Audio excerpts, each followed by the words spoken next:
Oletko kuullut puhuttavan Muumilaaksosta? Joka talvi se peittyy syvälle lumeen ja kaikki sen asukkaat nukkuvat talviunta.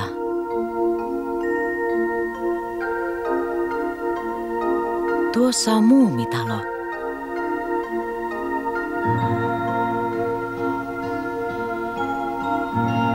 Ja tässä on Muumipeikko, meidän sankarimme. Täällä nukkuvat Muumipappa ja Muumimamma.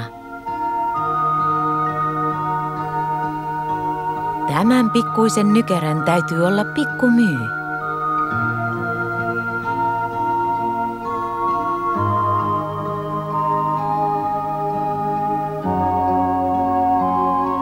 Ennen kuin tarinamme voi alkaa, meidän lienee parasta antaa kevätauringon paistaa, jotta se saa herättää Muumitalon väen.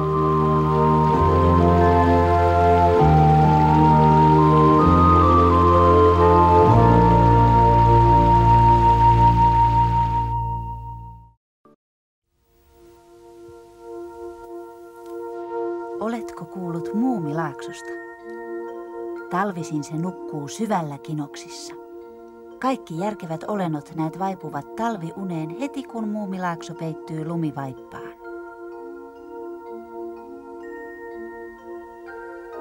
Tämä on Muumitalo. Huomaatko, he ovat järkevää väkeä. Tässä on Muumipeikko, tarinamme sankari. Tämä on Muumipappa ja tämä Muumimamma.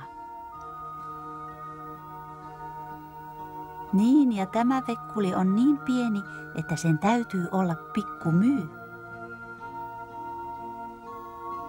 Ei koskaan tiedä, kenet Muumitalosta löytää nukkumasta.